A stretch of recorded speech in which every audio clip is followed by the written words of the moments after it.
जय हिंद, वंदे मातरम। आप सभी का बहुत बहुत स्वागत है सक्सेस वर्ल्ड एमसीक्यू चैनल पर। इस वीडियो में 2008 से लेकर अब तक बिहार दरोगा के एग्जाम में पूछे गए इतिहास के प्रश्न में से 30 अति महत्वपूर्ण प्रश्नों को लेकर आए हैं। तो आप लोग इस एग्ज़ाम की तैयारी को करने से पहले एक बार इस वीडियो को ज़रूर देख लें कि किस तरह के प्रश्न आपके एग्ज़ाम में पूछे जाते हैं। तो चलिए आज के सेशन को स्टार्ट करते हैं। तो आज के सेशन का पहला प्रश्न है जो कि 2018 में पूछा गया था। स्वाधीनता आंदोलन के दौरान पूर्ण स्वराज के लक्ष्य की घोषणा किस वर्ष की गई? ऑप्शन आपके सामने 4 मिल रहे हैं। अगर आपको किसी भी प्रश्न का आंसर आता है तो आप लोग कमेंट बॉक्स में अपना अपना आंसर जरूर लिखेंगे। तो देखिए, स्वाधीनता आंदोलन के दौरान पूर्ण स्वराज के लक्ष्य की घोषणा ये किस वर्ष की गई थी? तो वर्ष 1929 ईस्वी में। वर्ष 1929 ईस्वी में लाहौर अधिवेशन हुआ था। उसी में पूर्ण स्वराज के लक्ष्य की घोषणा रखी गई थी और इस अधिवेशन की अध्यक्षता किसने किया था? तो पंडित जवाहरलाल नेहरू ने। नेक्स्ट क्वेश्चन को देखते हैं। सूफी संत ख्वाजा मोइनुद्दीन चिश्ती का उर्स यहाँ पर मनाया जाता है। चलिए आंसर करेंगे। और ये भी प्रश्न आपका 2017 के एग्जाम में पूछा गया था। तो देखिए, इस प्रश्न का सही जवाब है अजमेर शरीफ, जो कि राजस्थान में है। नेक्स्ट क्वेश्चन देखिए, कौन सी विश्व निकाय 2020 ईस्वी में स्थापित हुई और 1946 ईस्वी में भंग हो गई? इंपॉर्टेंट प्रश्न है। ये प्रश्न 2017 के एग्जाम में पूछा गया था। तो देखिए, इस प्रश्न का सही जवाब हो जाएगा लीग ऑफ नेशंस। तो सी ऑप्शन हमारा बिल्कुल सही जवाब है। नेक्स्ट क्वेश्चन देखिए, महात्मा गांधी का जन्म कब हुआ था? बहुत ही इजी प्रश्न है और ये भी प्रश्न 2017 के एग्जाम में पूछा गया था।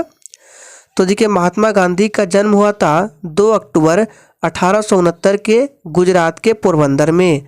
तो इसका राइट आंसर बी हो जाएगा 1869 में। मृत्यु कब हुई थी? तो 30 जनवरी 1948 को। नेक्स्ट क्वेश्चन देखिए, पूछा गया था सिखों के गुरुओं में गुरु गोविंद थे। यानी कि आपको बताना है सिखों के जो गुरुओं में गुरु गोविंद थे ये कितने नंबर के गुरु थे? तो देखिए, ये सिखों के 10वें और अंतिम गुरु थे। तो डी ऑप्शन हमारा बिल्कुल सही जवाब हो जाएगा। और गुरु गोविंद सिंह ने ही खालसा पंथ की स्थापना की थी। आप लोग नीचे कमेंट करके बताएंगे कि गुरु गोविंद सिंह ने खालसा पंथ की स्थापना किस डेट को की थी। नेक्स्ट क्वेश्चन है, कनिष्क राजा थे। तो देखिए, ये प्रश्न 2017 के एग्जाम में पूछा गया था। कनिष्क जो है ये कुषाण वंश का प्रतापी शासक था। तो इसका राइट आंसर सी हो जाएगा कुषाण वंश के। नेक्स्ट क्वेश्चन पूछा गया था, भारत पर आक्रमण करने वाला पहला मुसलमान कौन था? मोस्ट इम्पॉर्टेंट प्रश्न है। ये भी प्रश्न 2017 के एग्जाम में पूछा गया था। तो देखिए, भारत पर आक्रमण करने वाला पहला मुसलमान कौन था? तो मोहम्मद बिन कासिम था। तो राइट आंसर बी हो जाएगा मोहम्मद बिन कासिम। इन्होंने 712 ईस्वी में सिंध पर आक्रमण किया था। चलिए आगे देखते हैं, दिल्ली चलो का नारा दिया था। तो देखिए, दिल्ली चलो का नारा ये दिया था सुभाष चंद्र बोस ने। तो राइट आंसर हो जाएगा SC बोस ने, यानी कि सुभाष चंद्र बोस ने। ऑप्शन ए हमारा बिल्कुल सही जवाब है। और फ्रेंड्स, सेशन के एंड में अपना अपना स्कोर जरूर देना है कि आपने कितने प्रश्नों के सही सही जवाब दिए हैं। चलिए आगे देखते हैं, भारत की बुलबुल किसे कहा जाता है? ये प्रश्न 2017 के एग्जाम में पूछा गया था। तो देखिए, भारत की बुलबुल किसे कहा जाता है? तो सरोजनी नायडू को। बी ऑप्शन हमारा बिल्कुल सही जवाब हो जाएगा। सरोजनी नायडू ये 1925 के कांग्रेस के कानपुर अधिवेशन में इन्होंने अध्यक्षता की थी और ये पहली भारतीय महिला थी जिन्होंने कांग्रेस अधिवेशन की अध्यक्षता की थी। याद रखना है, भारतीय महिला। नेक्स्ट क्वेश्चन देखिए, भारत के प्रथम गवर्नर जनरल कौन थे? तो देखिए, भारत के प्रथम गवर्नर जनरल थे लॉर्ड विलियम बेंटिक। तो डी ऑप्शन हमारा बिल्कुल सही जवाब है। नेक्स्ट क्वेश्चन था, भारत के सर्वोदय नेता लोकमान्य जयप्रकाश नारायण का जीवन काल क्या है? तो देखिए जयप्रकाश नारायण का जन्म जो है 11 अक्टूबर 1902 को हुआ था और मृत्यु जो है 8 अक्टूबर 1979 को हुआ था।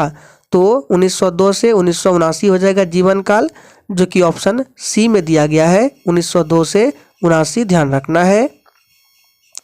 नेक्स्ट क्वेश्चन था, विख्यात सोमनाथ मंदिर को किसने नष्ट किया था? तो देखिए सोमनाथ मंदिर जो है ये गुजरात में है और इसे किसने नष्ट किया था? तो इसे नष्ट किया था सुल्तान महमूद गजनवी ने। तो सी ऑप्शन हमारा बिल्कुल सही जवाब हो जाएगा। कब किया था? तो 1025 पर इन्होंने सोमनाथ पर आक्रमण किया था, सोमनाथ मंदिर पर, और इन्होंने भारत पर टोटल 17 बार आक्रमण किया था, जिसमें से 1025 का जो आक्रमण है ये प्रसिद्ध आक्रमण माना जाता है। नेक्स्ट क्वेश्चन, हर्षवर्धन के साम्राज्य के समय जो चीनी पर्यटक भारत आया था उनका नाम क्या था? तो देखिए हर्षवर्धन के साम्राज्य में आया था हुएनसांग।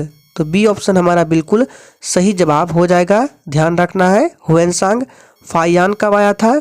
तो ये आया था चंद्रगुप्त द्वितीय के दरबार में। चंद्रगुप्त द्वितीय को चंद्रगुप्त विक्रमादित्य के नाम से भी जाना जाता है। नेक्स्ट क्वेश्चन पूछा गया था, पुराने लिच्छवी राज्य की राजधानी थी। तो देखिए पुराने लिच्छवी राज्य की राजधानी वैशाली थी।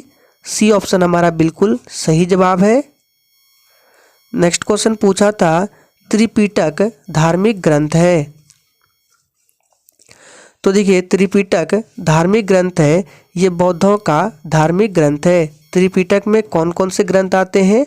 तो विनय पिटक, सूत पिटक और अभिधम्म पिटक याद रखना है। और तीनों के तीनों जो पिटक है ये पाली भाषा में थे। नेक्स्ट क्वेश्चन, संयुक्त राष्ट्र संघ स्थापित हुआ था। तो देखिए संयुक्त राष्ट्र संघ 24 अक्टूबर 1945 को स्थापित हुआ था। तो सी ऑप्शन बिल्कुल सही जवाब है, 1945 में। नेक्स्ट क्वेश्चन, पानीपत की तीसरी लड़ाई हुई थी। तो देखिए पानीपत की तीसरी लड़ाई ये 1761 ईस्वी में अहमद शाह अब्दाली और मराठों के बीच हुआ था। तो याद रखना है 1761 में पानीपत की तीसरी लड़ाई। पानीपत का प्रथम युद्ध 1526 ईस्वी में हुआ था और इसी युद्ध के बाद बाबर ने मुगल वंश की स्थापना की थी। 1526 के पानीपत के प्रथम युद्ध में बाबर ने किसको हराया था? तो इब्राहिम लोदी को हराया था। पानीपत का दूसरा युद्ध हुआ था 1556 ईस्वी में और तीसरा 1761 ईस्वी में। नेक्स्ट क्वेश्चन, चंद्रगुप्त मौर्य साम्राज्य की राजधानी थी। चलिए आंसर करेंगे, इंपॉर्टेंट प्रश्न है। तो देखिए चंद्रगुप्त मौर्य साम्राज्य की राजधानी पाटलिपुत्र हो जाएगा।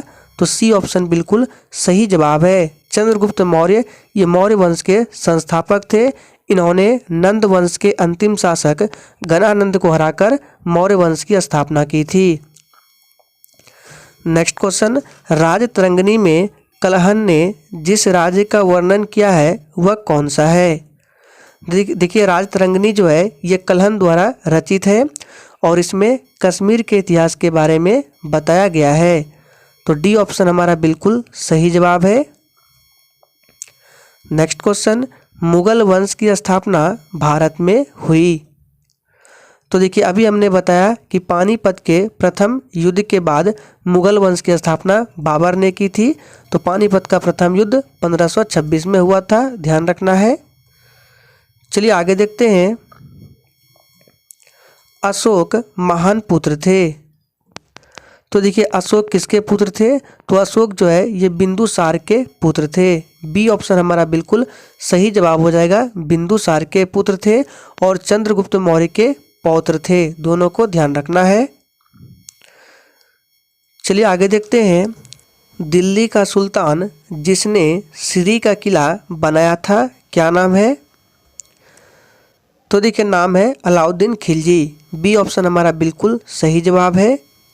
नेक्स्ट क्वेश्चन, मुस्लिम लीग को स्थापित किया गया था और फ्रेंड्स, अगर आप लोगों को सेशन अच्छा लग रहा है तो आप लोगों का फ़र्ज़ बनता है कि आप लोग सेशन को दिल से लाइक करें। तो देखिए, मुस्लिम लीग की स्थापना किया गया था 1906 ईस्वी में। सी ऑप्शन बिल्कुल सही जवाब है। नेक्स्ट क्वेश्चन, पृथक निर्वाचन क्षेत्र को कब लागू किया गया था? तो देखिए, पृथक निर्वाचन क्षेत्र को ये लागू किया गया था 1909 ईस्वी में। बी ऑप्शन बिल्कुल सही जवाब है। नेक्स्ट क्वेश्चन, स्वराज के लिए आवाज़ उठाने वाला पहला व्यक्ति कौन था? इम्पोर्टेंट प्रश्न है। तो देखिए, स्वराज के लिए आवाज़ उठाने वाला पहला व्यक्ति था दयानंद सरस्वती। तो बी ऑप्शन हमारा बिल्कुल सही जवाब है। नेक्स्ट क्वेश्चन, कन्नौज की लड़ाई किसके बीच लड़ी गई थी? तो देखिए, कन्नौज का युद्ध जो है ये 1540 ईस्वी में हुमायूं और शेरशाह के बीच हुआ था, जिसमें शेरशाह की जीत हुई थी। तो राइट आंसर सी हो जाएगा, हुमायूं और शेरशाह। नेक्स्ट क्वेश्चन, शेरशाह के बचपन का नाम क्या था? इम्पोर्टेंट प्रश्न है। तो देखिए, शेरशाह के बचपन का नाम था फरीद खां। ए ऑप्शन बिल्कुल सही जवाब है, फरीद खां। नेक्स्ट क्वेश्चन, गांधी इरविन समझौता किस वर्ष में हुआ था? तो देखिए, गांधी इरविन समझौता जो है ये वर्ष 1931 ईस्वी में हुआ था, जिसे दिल्ली समझौता के नाम से जाना जाता है। तो सी ऑप्शन बिल्कुल सही जवाब है। नेक्स्ट क्वेश्चन, भारत का प्रथम वायसराय कौन था? तो देखिए, भारत का प्रथम वायसराय लॉर्ड कैनिंग था। डी ऑप्शन बिल्कुल सही जवाब है। नेक्स्ट क्वेश्चन, मुंगेर निम्नलिखित में से किसकी राजधानी थी? तो देखिए, मुंगेर जो है ये किसकी राजधानी थी? मीर कासिम की। तो ए ऑप्शन हमारा बिल्कुल सही जवाब है। तो ये 30 इंपॉर्टेंट प्रश्न थे इतिहास के, जो 2008 से लेकर अब तक के बिहार दरोगा के एग्जाम में पूछे गए थे। तो आज के लिए इतना ही, तब तक के लिए जय हिंद।